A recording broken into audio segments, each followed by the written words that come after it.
నడిచినా కూర్చున్నా మోకాళ్ళ నొప్పులు వస్తున్నాయా? ప్రాణా పెయిన్ క్లినిక్ లో అధునాతన చికిత్సతో మోకాళ్ళ నొప్పులు తగ్గించుకోండి. నమస్తే, వెల్కమ్ టు మనం టీవీ. మనం ఉన్నది మన కోసం. నేను వలి.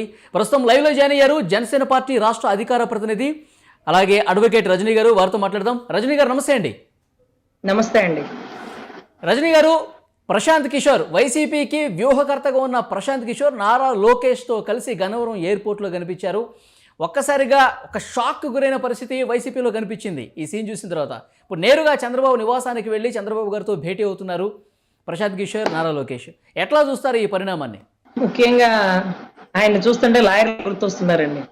లాయర్లు కూడా అంటే మా వృత్తి ధర్మం అనమాట. మర్డర్ చేసిన వైపు వాదించాలి, ఎవరు పేమెంట్ ఇస్తే వాళ్ళకి పనిచేయాలనే రకంగా ఉంది.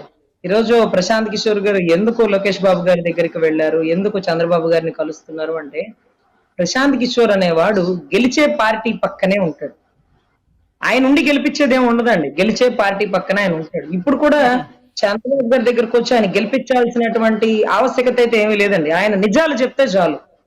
గతంలో ఆయన రాసినటువంటి స్క్రిప్ట్, కథా, స్క్రీన్ ప్లే దర్శకత్వంలో ఎలా బలైపోయాడు కోడికత్తి సీను, ఎలా గండ్రగొడ్డలు ఏమైందమ్మా, అదే రకంగా ఇక ఏదైతే షర్మిలమ్మ గారు భయపడే విధానం, విజయమ్మ గారు పారిపోయిన విధానం, ఆస్తి లావాదేవీ గొడవలు, సజ్జల్ బాబాయ్తో ఉండేటటువంటి tie up, Vijayasai Reddy A1 A2, అదే రకంగా ఐఏఎస్ టాప్ మోడల్స్ లాంటి కొంతమంది ఐఏఎస్ అధికారులు, ఈ చిట్టాపదులు, ఇవన్నీ కూడా నిజాలు చెప్తే చాలండి, మళ్ళీ ప్రభుత్వం ఫామ్ అయిపోయినట్టే. అసలు ఎవరు వచ్చినా ఎవరు రాకపోయినా ప్రజల్లో మార్పు వచ్చింది, ప్రభుత్వం ఫామ్ అయిపోయినట్టే. మరి ప్రశాంత్ కిషోర్ గారిని ఎందుకు ఇటువైపుకి తెచ్చుకోవాల్సి వచ్చిందంటే, ఏమోనమ్మా ఆఖరి ప్రయత్నంలో నరమేధమే చేస్తాడా, ఒకరినొకరు నరికేసుకొని, అంటే ఇక్కడ మనలో సానుభూతి కలగాలి అంటే ఎవరు చనిపోతారో మాకు అర్థం కావట్లేదండి. గతంలో ఫస్ట్ లో వివేకానంద రెడ్డి గారి కేసులో అవినాష్ ని లేపేస్తారేమో, అవినాష్ నోరు తెరిస్తే చాలా నిజాలు బయటకు వస్తేమో అనుకున్నా. లేదు, మళ్ళీ డౌట్ వచ్చింది. మళ్ళీ విజయం ఏమైనా ఇబ్బంది పెట్టేస్తారేమో, మళ్ళీ మనలో సానుభూతి వచ్చేస్తుందేమో. లేదు, మరి భారతమ్మ జగన్ గారిని ఏమైనా చేస్తుందా అనే రకంగా అనుమానాలు కూడా రాష్ట్ర ప్రజల్లో తలెత్తుతున్నాయి. ఈ రాష్ట్ర రాజకీయాల్లో ఒకడిని లేపేస్తే ఇంకొకటికి పైన వచ్చేస్తాడు అనే పరిస్థితుల్లో ప్రశాంత్ కిషోర్ గారు ఇచ్చే కథనం అనేది చాలా ఇంపార్టెంట్. సో అంటే ఇప్పుడు కథా కథనాన్ని మళ్ళీ తెలుగుదేశం పార్టీ కూడా ఏదన్నా అట్లాంటి వాడుకోవడానికి ఏమైనా ప్రయత్నం చేసే అవకాశం ఉండొచ్చా? అనుమానం కొంతమందిలో కనిపిస్తోంది. Yeah sir. మనం ఇక్కడ ఏమనుకోవాలంటే, ప్రశాంత్ కిషోర్ గారు అక్కడ లేకపోతే చాలు, అక్కడ లేకుండా ఉంటే చాలు. మన దగ్గర ఉన్నా లేకపోయినా గాలి బాగా విచ్చలవిడిగా వీస్తుంది, ప్రజల్లో మార్పు బిగినైంది. 10 రూపాయలు ఖర్చే దగ్గర 10 పైసలు ఖర్చే ఉంటుంది. ఎందుకంటే ఇక్కడ మనం డబ్బిస్తే ఓటేసే పరిస్థితిలో ప్రజలు లేరండి. అవతల వాడు డబ్బిచ్చినా మనకే ఓటేసే పరిస్థితిలో ఉన్నాడండి. సో ఖచ్చితంగా ఇక్కడ ప్రశాంత్ కిషోర్ గారు మనకొచ్చిన సలహా సూచనలు సహాయాలు చేసినా చేయకపోయినా అవతల వాడికి సలహాలు ఇవ్వకుండా ఉంటే చాలు నాయనా అనే పరిస్థితిలో, నువ్వు ఆ గట్టుకి వెళ్ళొద్దు నాయనా, ఈ గట్టుకేరా, ప్రజాస్వామ్య పరిస్థితి పెరిగిపోతుంది, అదే రకంగా రాష్ట్రానికి రాజధాని లేని దౌర్భాగ్య పరిస్థితిలో ఉన్నాం ఈ రోజు అంటూ ప్రశాంత్ కిషోర్ గారిని ఇటు తీసుకొచ్చారు. మరి ఇప్పుడు ప్రశాంత్ కిషోర్ గారు మనకిచ్చే సలహా ఏంటంటే, ఒకవేళ ఆయన్ని మనం యూజ్ చేసుకోవాలనుకుంటే ఎలా స్కీములకి వాడరండి. ఆయన వెనకాల ఉండేటటువంటి SC ST ఓట్లు గాని, దళితులు గాని, ఒక క్రిస్టియాలిటీ ఓట్లు గాని, అసలు ఏం చేస్తే మన వైపు రావాలి అంటే, మనం ఇచ్చే పథకాలు గొప్పవి, కానీ ఏం పప్పు బెల్లాలు పెట్టాడు అతను, అందరూ అటువైపే తిరిగిపోతున్నారు. అక్కడ అసలు ఏం జరుగుతుంది, పాపం వాళ్ళని ఏం మాయ చేస్తున్నాడు అంటే, దళితుల మీద జరుగుతున్నటువంటి దాడులు. ఈరోజు దళిత ఒక మంత్రి పదవి ఒక వ్యక్తికి ఇస్తే, ఏది మన ఆదిమూల సురేష్ గారికి చొక్కాలు ఎప్పుకొని బజార్లో ఎమ్మడి తిరిగారు. ఎర్రగొండపాలెంలో ఒక మంత్రి స్థాయిలో, ఒక ఎమ్మెల్యే స్థాయిలో ఉన్న వ్యక్తి మళ్ళీ అక్కడ చెల్లక కొండేపికి వచ్చాడు. కొండేపిలో గతంలోనే టీడీపీలో గెలిచిన వ్యక్తి ఉండగా అసలు అక్కడికి తీసుకొచ్చారు. ఎర్రగొండపాలెంలో ఒక దళితుడి మీద దాడి జరిగితే, అతని మీద తప్పుడు కేసులు వేస్తే, అతనే పోలీస్ స్టేషన్ ముందు పెట్రోల్ పోసుకొని తగలబడిన తరుణంలో 4 రోజులు GGH గుంటూరులో ఉండి చనిపోయిన పరిస్థితి. మరేం పాపం, రోడ్డు మీద చొక్కాలు ఎప్పుకున్నాడు, ఆ ఊర్లో ఉండే దళితులకి ఆ ఊరు ఎమ్మెల్యే అయ్యుండి, ఆ ఊర్లో మినిస్టర్ అయ్యుండి ఏం చేసినాడమ్మా? మరి దళితులు ఎప్పుడు మేల్కుంటారు, ఏం చెప్తే తెలుసుకుంటారు అని మనకు అర్థం కావట్లా. అంటే ఒక్కొక్కరికి ఒక్కొక్క భాష ఉంటది.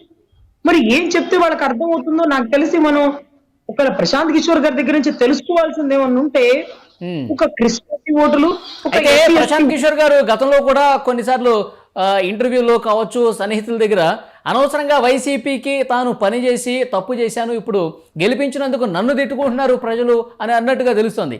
ఒక ఇంటర్వ్యూలో అయితే సంక్షేమం అభివృద్ధి రెండూ ఉండాలి, కానీ కేవలం సంక్షేమం చేస్తూ పూర్తిగా అసలు ఎక్కడ అభివృద్ధి కనిపించకుండా చేసిందని చెప్పి ఇండైరెక్ట్గా జగన్ గారిని విమర్శలు చేసిన పరిస్థితి కూడా మనం చూసాం. ఈ నేపథ్యంలో జగన్ గారికి వ్యతిరేకంగా ప్రశాంత్ కిషోర్ ఉన్నాడు కాబట్టి ఆయన్ని మన వైపు తిప్పుకుంటే బెటర్ అని టీడీపీ ఆలోచన చేసిందా, లేకపోతే తనకు తానుగా వ్యూహాలు రచిస్తానని వచ్చాడా? ఎట్లా అర్థం చేసుకోవాలి? ప్రశాంత్ కిషోర్ గారే అదేదో తుఫాన్ ముందు ప్రశాంతత లాగా తుఫాన్ రాకముందే తను ప్రశాంతంగా ఒక నిర్ణయాన్ని తీసుకున్నాడండి.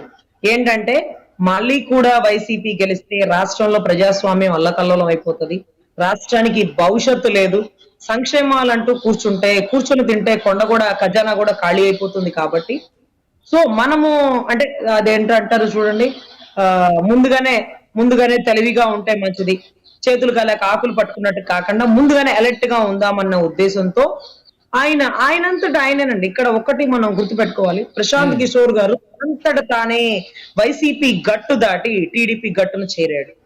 ఎందుకంటే మనం గెలవడం ముఖ్యం, అతన్ని ఓడించడము ముఖ్యం. మనం గెలుస్తున్నామంటే దాని అర్థం అతను ఓడిపోతున్నాడని కాదండి. సో అతన్ని ఓడించడం అనేది ఎలాగా, ప్రజల్లో ఎలాగో మార్పు వచ్చింది, కొన్ని ఓట్లు మాత్రం ఆ పక్క నుంచి ఈ పక్కకి రాలేకపోతున్నాయి. మరి ఎందుకని, వాళ్ళకి ఏం కావాలి, వాళ్ళు ఏం చేస్తే వస్తారు సో అనే విషయాన్ని ప్రశాంత్ కిషోర్ గారి ద్వారా తెలుసుకుంటారు. అతను నిజాలు చెప్తే చాలండి. ఎంతమంది అతని హయాంలో రెడ్లకి డిఎస్పీ పోస్టులు ఇచ్చారు, ఎంతమందిని అధికారంలో తీసుకొచ్చారు, ఎన్ని ప్రభుత్వ సలహాదారుల పోస్టులకి ఎంత పేమెంట్ తీసుకొని పనిచేశాడు, ఎన్ని ఉద్యోగాలు తీసేశాడు, డిఎస్సి పోస్టులు రిలీజ్ చేస్తామని ఎందుకు రిలీజ్ చేయలేదు, రాజధాని రైతుల పరిస్థితి ఏంటి, ఇలా పిన్ టు పిన్ ప్రతి ఒక్క విషయంలో అతను నోరు తెరిచి నిజం చెప్తే చాలండి.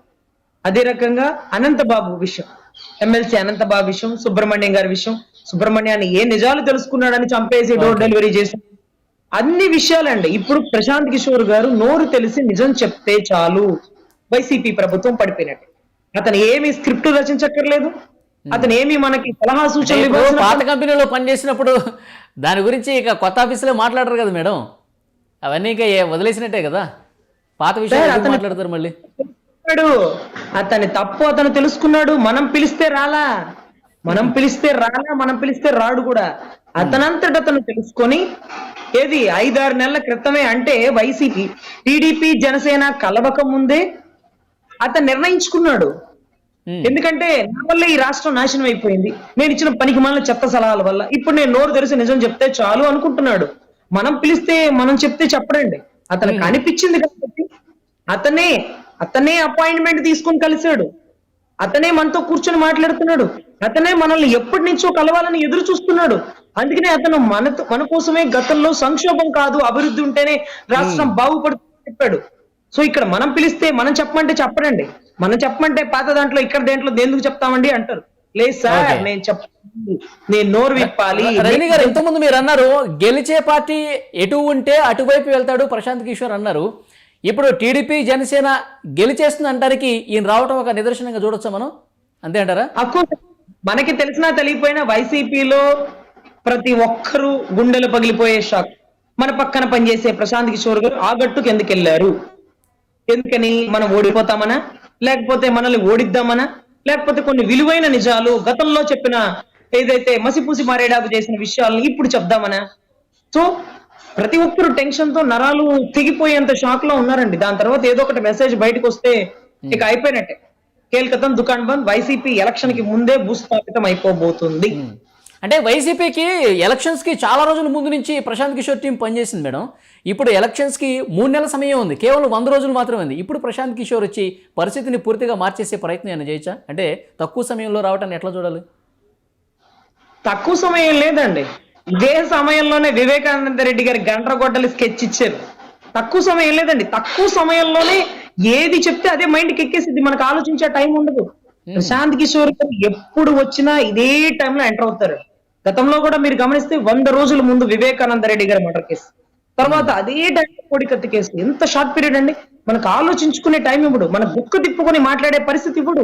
అంటే ఇప్పుడు అలాంటి డ్రామాల్ని చంద్రబాబు గారు యాక్సెప్ట్ చేసే పరిస్థితి ఉండదు కదా. ఇప్పుడు ప్రశాంత్ కిషోర్ వచ్చి అలాంటి డ్రామా ఏదైనా పండిద్దామంటే యాక్సెప్ట్ చేయరు కదా చంద్రబాబు గారు, అలాంటివి ఎంటర్టైన్ చేయరు. ప్రశాంత్ కిషోర్ గారు మన దగ్గరకు వచ్చి ఏ డ్రామాలు చెయ్యక్కర్లా, గతంలో చేసిన డ్రామాలు నోరు విప్పి నిజం చెప్తే చాలు.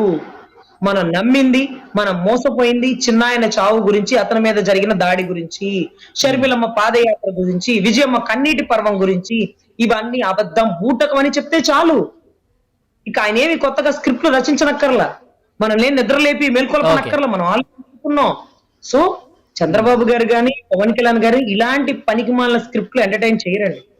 జనాలకు ఇప్పటికే సంబంధించి గెలుపు ఈజీ అని చెప్పి అర్థమైపోయింది, గెలుపు టీడీపీ జనసేనది అని అర్థమైపోయిందని టీడీపీ జనసేన నేతలు చెప్తున్న విషయం మనందరూ రోజు చూస్తూనే ఉన్నాం.